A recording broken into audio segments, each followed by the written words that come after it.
everyone knows, we are recording today's session. So please do, if you don't want to be on the recording that goes on YouTube, turn your camera off now. When we come to the end of Suze's talk and we have a question and answer session, we will stop the recording so we don't put your questions and your answers up on YouTube, just to make sure that everyone feels comfortable saying what they want to say and asking questions when it comes to the end. So I'll just give a quick introduction of myself and then I'll introduce Sue. So I am Dr. Michelle St. Clair. I'm the director of the Engage with DLD project. So I hope most of you know about that project, but one of our members, Professor Suze Leitão, will be discussing the project and giving a brief introduction to the project.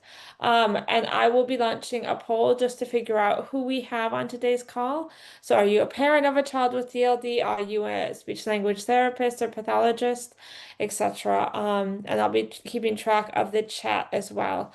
But I'm just going to introduce Professor Leitão now. So she is a speech language pathologist based out of Curtin University in Perth, Australia. So this is her evening. So it's probably going to be getting a bit cooler for you, Suze, but it's going to be getting a lot warmer for us in the UK. As we've just been discussing.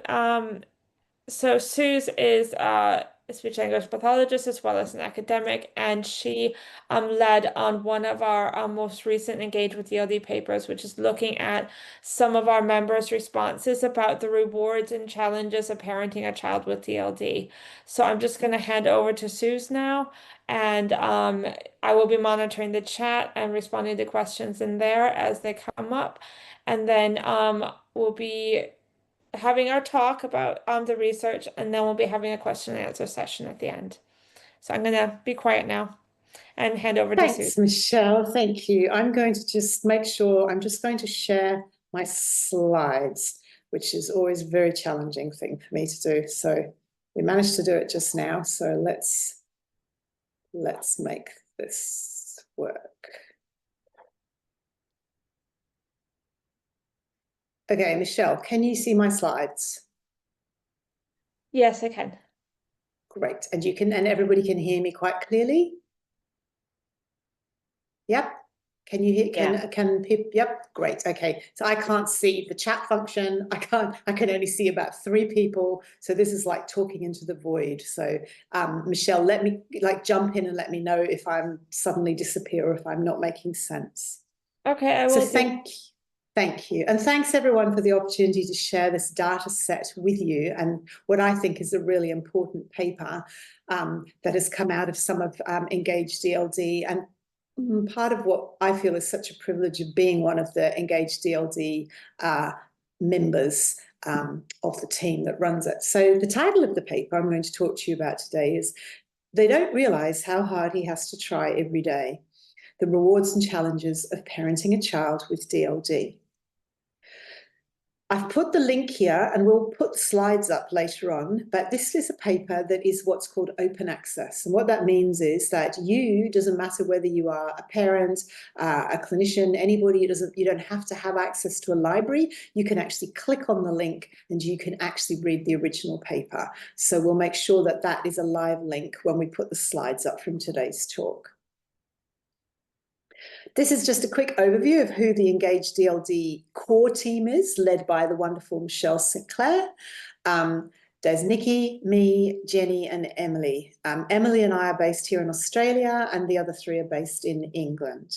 We also have an amazing team of, how do I put this, Michelle? They're placement students and do we have other people who work for us and with us and without whom E-DLD wouldn't work very well at all. And so we're very grateful. I can see one of them on the screen at the moment, Alexia. Hi. But we do have another team. Michelle, would you please name the other people at the moment? Because I haven't put that on the slide. It's just Alexia at the moment, but we'll have Dune Mehta joining us in May as a health psychology placement student from the Department of Psychology at the University of Bath. Thank you. Fantastic. We've always got 1 or 2 placement students, and they are sort of like the engine of DLD as well, because we all do this in our own time, which is not very much. Okay, So what is Engage with DLD? It really is the first international database of individuals with DLD. Who takes part? Well, we have parents of children with DLD who are under 16 and individuals who have DLD themselves and are over 16. And we have clinicians and professionals and researchers who are also involved in E-DLD in different ways. We provide monthly or quarterly research emails, and we advertise ethically approved projects. So what do we know? Well, overall, we know that research on DLD is both underfunded and under-researched. And there's even less research involving adults with DLD compared to children. There's also relatively limited access to adults for a diagnosis of DLD, although this is changing. We now, at this point, as of yesterday, although I guess the numbers might have changed, have 357 parents and children in our E-DLD membership, which is fantastic. And we're very grateful to all of them. Our adult cohort has been growing, and I believe it's at about 79 individuals with DLD. And I think that's one of the largest cohorts of adults with DLD pretty much anywhere in the world, I reckon. What do we know? We know that about 7.5% of children, or 2 in every classroom, have DLD. We know that having DLD can increase the risk of having difficulties with learning, with reading, with writing, obviously with oral language, and also with emotional well-being. But we also know that at the individual level, there is considerable variability. So I guess what we were interested in is, well, what do children, parents and families think about DLD? Well, very few studies have ever asked. So there was an amazing study by Rena Lyons and Sue Ralston in 2018. And when they were asked, children, what did they think about living with DLD? They talked about things around school and academic achievement. They also talked about hope, and they talked about positive relationships. Parents were asked in a study by Carla McGregor in the US, and parents talked about being really proud of their children's independence in their daily lives. They did identify challenges in academic skills and in communicating in wider circles. And in Amanda Burnley, I think it is, although I might have got that wrong, et al., a study based in England, parents commented, when they were asked, they commented on the experience of social anxiety and frustration. They also talked about the impact on their families. And why is it important for us to actually know what parents think? Well, people that are listening to this talk at the moment who are practitioners will be very aware of this thing we call evidence-based or evidence-informed practice. What that means is that when we're working together with our families, we need to rely on the research. We also need to rely on our clinician skills or practitioner wisdom. But we also need to take account of what are called client or family factors. In other words, the family experience and insight has to contribute to our practice. And for that to happen, we actually have to listen to them. So evidence-based practice is not just about research. It needs to include client perspectives, because shared decision-making is central to what we call family-centered practice. So we know perfectly well that a parent's views in particular about their child and their family are key to the planning and doing of effective support. So what did we do? Well, at Engage with DLD, we ask our members to complete surveys when they first sign up with us and once a year. And we ask about heaps of things like their diagnosis, family structure. We ask about developmental history. We ask about sleep, and we ask about things like well-being. We also ask about strengths and challenges. One question we ask is, what is most rewarding and challenging about being a parent to a child with DLD? So we had responses to that question when we did the paper from 112 caregivers who are mostly mothers of children aged between 3 and 16. These participants came from all over the world, not just from England, as represented in our database. Although most of our families are from England still, we have participants in our database from all over the world. And 106 of those 112 reported that their child actually had a diagnosis of DLD. We analysed the responses. So the data are the responses that parents gave us to those questions. What is rewarding and challenging about parenting a child with DLD? And we analysed their responses using something that's called qualitative content analysis. And what that means is we read and we coded and we organised the responses into categories and themes. I did this first until I knew these responses almost off by heart, all 112 of them, and some of them were quite long. And then I worked with Emily, and she and I kind of co-checked all of this. And then we worked with the rest of the team to make sure that the way we categorized the data made sense and was a good fit with the parent responses.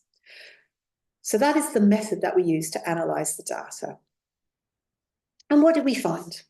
We found 7 themes or categories that were related to rewards. So the data kind of were organized into 7 broad themes about the rewards of parenting a child with DLD, and 11 categories that related to challenges. Now I'm going to start by showing you the lovely diagrams that we designed to show these, but they're pretty hard to read. They're quite small.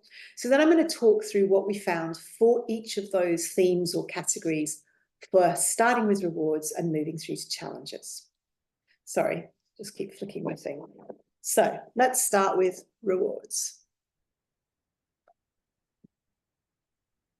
This is the beautiful diagram, and this diagram is actually in the paper. I'm quite proud of it, but it's quite difficult. But what it shows is what is rewarding. Then you've got your 7 big themes, and then sitting underneath that are the little categories and the very small categories that we started kind of further out, and we organized the data until it fell into these themes. Okay, just so you can see how we did it. So I'm going to start talking you through the reward themes. What I've done is I've put the name of the theme on each of these orange circles on the left of the slide, and then I'm just going to move. I can't actually see my own slides because I've got people's faces there. That's better. And then I've put some key quotes that are in the paper that really, I think, tell you the essence of the theme. And I'm going to not read the quotes out because that would be boring. I'm going to talk about the themes and give you a bit of time to read the quotes. And that's how we're going to progress through it. So when it came to celebrating progress, the parents, so I will say parents, we talk about caregivers in the paper but most of the people who responded were parents. So I might drift into using the word caregiver or occasionally mothers, but I'll probably stick with parents for the moment. Parents really reflected on how they appreciated the progress and improvements made by their child, however small. It's amazing to see how well he's progressing. They also reflected a lot about the importance of celebrating those achievements, especially if they were against the odds. So celebrating progress was one of the real rewards that parents identified. My child's personality is rewarding, is the second one. There was a strong sense amongst the parents of finding real rewards in their child's bravery. They talked a lot about bravery, inspiration, determination, resilience. Parents reflected on their child's personality, their child as being thoughtful and creative. And so many of them talked about their child as being loving and happy, and how they demonstrated really positive feelings and care towards others. A third reward theme that came through was about being there for my child no matter what, and feeling really proud of being their parent. A fourth positive theme, and I don't think this one will surprise any of you, was the right, particularly school, because we're talking about children, the right environment, the right school environment is supportive. This was linked to schools and sometimes to specialist schools in parents' responses. It was really, really key to supporting children to reach their potential, to build confidence, to support their participation. Parents talked about the real importance and reward of having teachers who are in my child's corner, and also being in a stable school environment. So not too many chopping and changing. Another, the poll's just come up in the middle of my screen. I'm just going to move that over there. Sorry, Suze. No, that's all right. That's all right. I'm getting a bit disorganized here. My talk is going forward. My talk is going forwards, and I actually want it to go backwards. Okay, excuse me a second. I'm just gonna Well, now press pause. 2 minutes. I didn't want to interrupt you. I didn't know when to launch the poll, but we do sort of want to know who you are. So while Suze is sorting herself out, if you could go through, there's just 3 brief questions: who you are, where you are in the world, and then how you heard about this Okay, talk. thank you. Something very weird is going on with my screen. Pardon me. I am just going to put myself back to where I'm supposed to be. I do apologize. Good Lord. Here we go. Share screen. I don't know what happened there, Michelle. I don't know. I'm struggling. Here we go. Share screen. Share talk. We might have to remove that bit. Oh dear. Here we go. Right. Right, I'm exactly where I'm supposed to be. We might have to cut that bit out of the recording, otherwise people will see me utterly incompetent. Okay, the next reward identified by parents, the next theme is my child is socially connected. Caregivers and parents really reflected on the sense of reward of having a child who was developing socially and when they felt socially connected. And they really commented on friendships and how, despite difficulties, their child was socially pretty well integrated and developing confidence. And as that was happening, parents felt very rewarded by that. An interesting theme, and this was one I found, I wasn't expecting this one, but I find this really interesting, was that parents talked about how building their own knowledge, their own skills, was really rewarding for them in terms of helping support their child.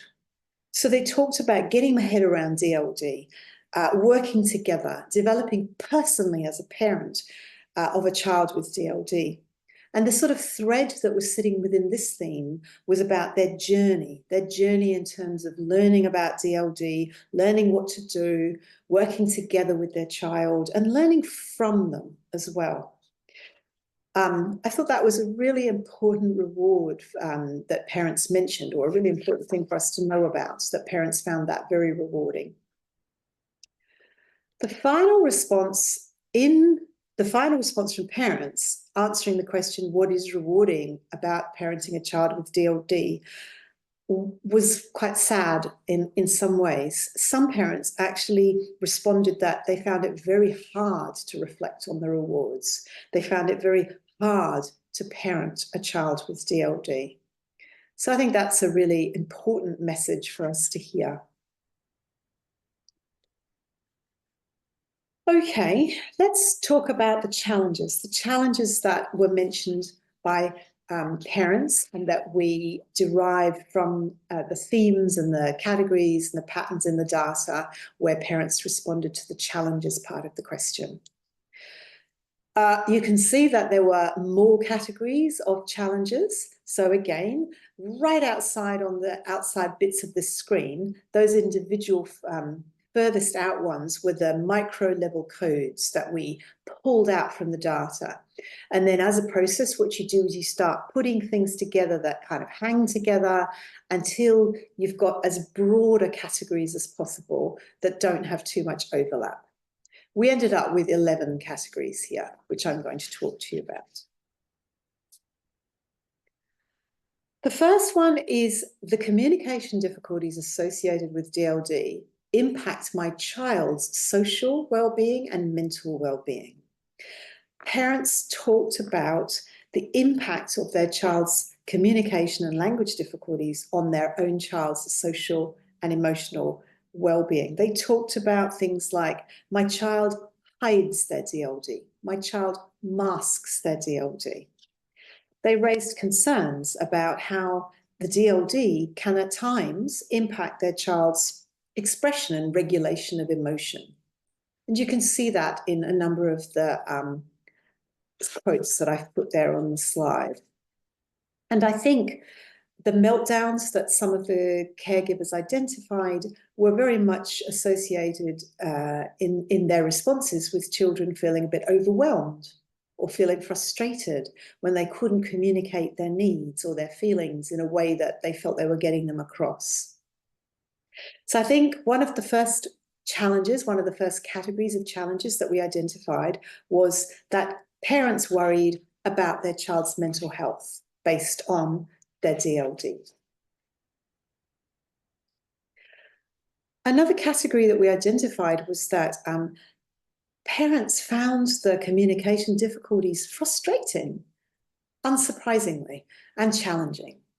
They talked about sort of from a broad perspective, like it is really challenging when we have that miscommunication with each other. I find that quite frustrating.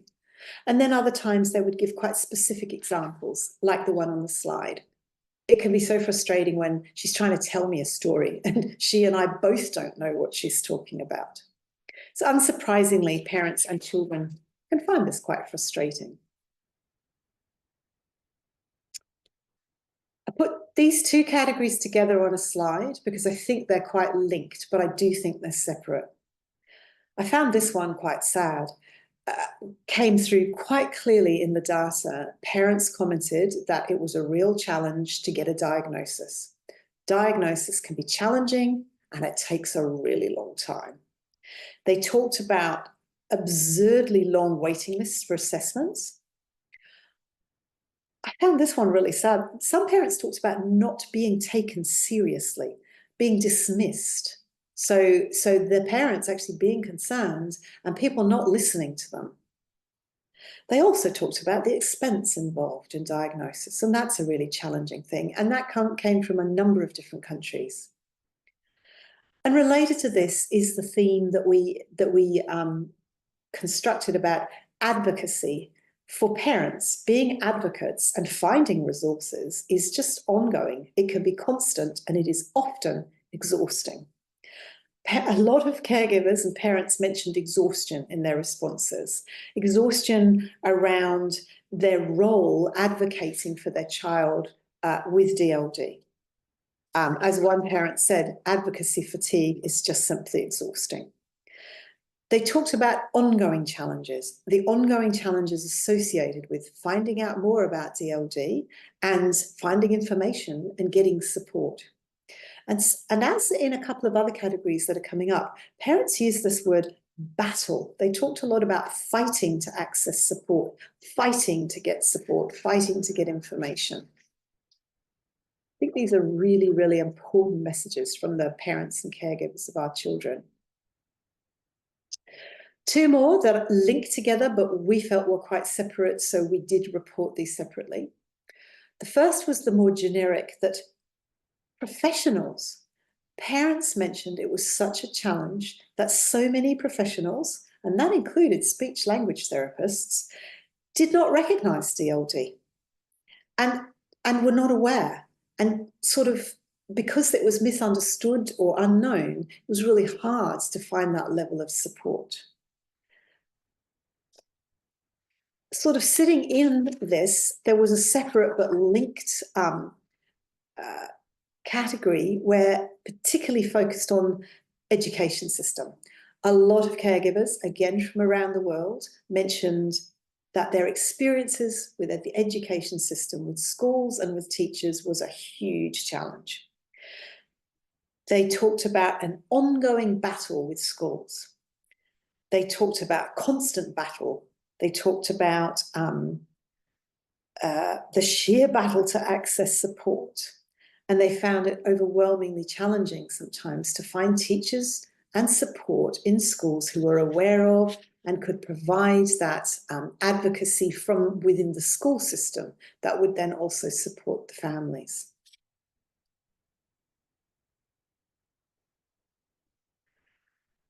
Two other themes that I've put on the same slide.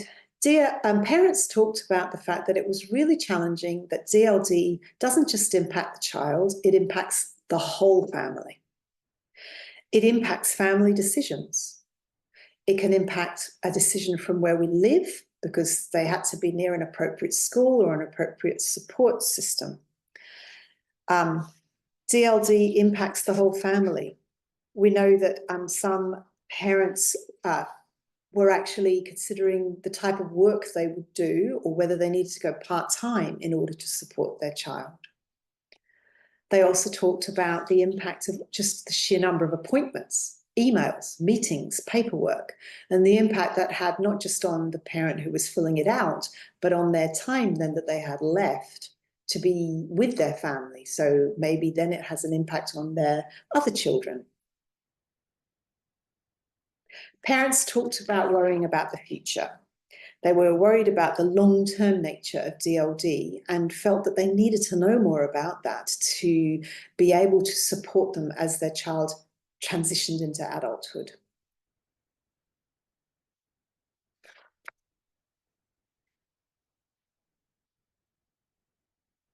Just a few more. Two themes on the same slide here. One was about the time. Caregivers mentioned that it was quite challenging that this child in their family, or sometimes it was more than one, needed a lot more time from them. The reliance on them and needing extra support. It might be helping with homework, engaging with the language for learning that the child needs for school. Schoolwork takes a long time for all children, I think. But I think if you have a child with DLD, that you might be finding that you're spending an awful lot of time supporting them at home. And I think that's an important message for schools to hear. The other key challenge was around friendships and social development. So while parents saw rewards in children who were socially connected, they also identified challenges for children who were perhaps not fitting in as well or who were having difficulties with friendships and social development. And the last challenge, the last theme that we identified in the data, the last challenge, was that parents talked about how parenting a child with DLD has an impact on their own mental health. Some parents were finding aspects of parenting a child with DLD led to having an impact on their own mental well-being. And I think that's important for us to understand the burden that's being carried by you, if you're parents listening to this talk at the moment, and particularly professionals who are working with these families. We need to really understand that burden and that impact that parenting a child with DLD can have on the parent. And this is where we got the quote, "They don't realize how hard he has to try every day," that we included in the title of our paper. So let's pull all this together and then we can go to Q&A. I think there are some important messages in our data set, and we're very grateful to the parents for telling us what they found rewarding and challenging of parenting children with DLD. And I think we need to use this information. I mean, we need to hear the voice. I've put it into four kind of broad things. One is understanding the pathway to DLD and the impact that's having on families. So many parents talked about diagnosis as being a process that was challenging and taking such a long time. Parents talked about the fight of having to have their child's needs recognized because people didn't know about DLD, but sometimes people were very reluctant to even identify a child as having DLD, let alone the cost. The second broad pathway we identified was living with DLD. Celebrating progress, achieving against the odds was so much seen as positive, and parents were so proud of their children. And it was just lovely to read all the comments about celebrating children's personalities, their loving and kind nature, their empathy, their creativity, and their bravery.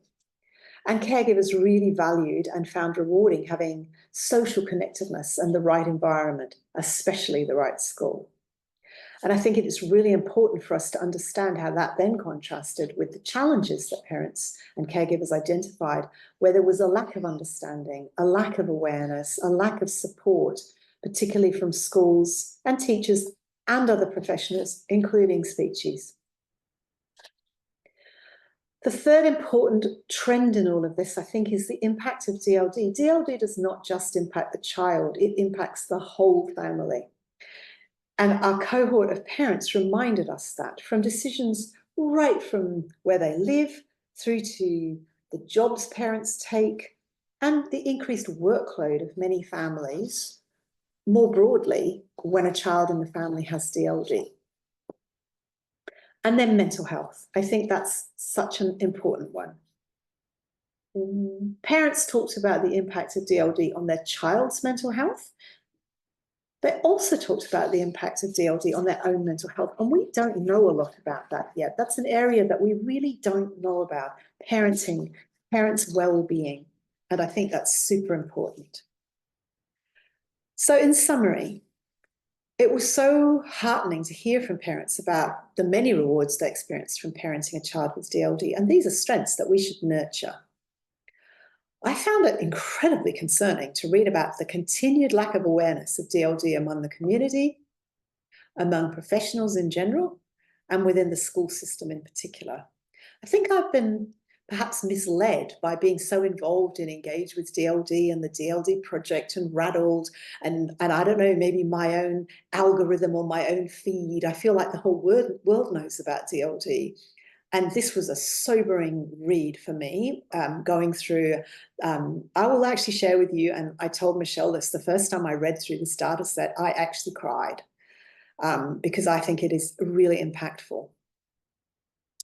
The impact on children, parents, caregivers, and the whole family came through loud and clear, especially the impact on mental health and well-being. So I think, in summary, I really, really think that if I loop back to what I said at the beginning, why is it important for us to hear the voices and understand the perspectives of the families that we work with, the families that we provide services to and with? Because we should be working, whether we're a speechy, a teacher, whatever professional you might be here watching this, plus, of course, the families who are also watching. We need to work together. We need to work in collaboration. Well, firstly, we need to continue together to work to raise awareness of DLD, clearly from that data set. But, and I'll loop back to this idea of evidence-based practice. Evidence-based practice is not just reading a journal article and using the research like giving a pill to someone, like giving a therapy to someone. We know very well that evidence-based practice has to involve the families, the clients, the children, the parents, as well as the clinicians or the teachers, as well as the research. And we can only do that if we hear the voices and understand the perspectives of everyone involved so that we can collaborate together. And so we're really grateful, aren't we, Michelle, to our E-DLD community who have contributed and continue to contribute annually to our database. Allow us to hear their voices, allow us to hear their perspectives. They tell us loud and clear what we need to know. And it's really important that we then use that information to design the best services we can and work as well as we can with the families that we work together with. So thank you for listening. I think I've taken up my sort of 35, 40 minutes, so we've got time for questions. If you are new to E-DLD, we would really like you to go to our website and join. Follow us on social media. I think I got the Blue Sky handle right there. We don't do Twitter anymore because we just don't, but we do Facebook and Instagram. So thank you very much. I'm going to stop screen sharing now, I hope. Yeah, and I'm going to stop the recording and then we can start taking questions. I've been looking at the chat. Nothing new came up on the chat on my screen at the bottom, so I didn't see the questions. Apologies for that. But I'm just going to stop the recording now, and then we can start taking questions.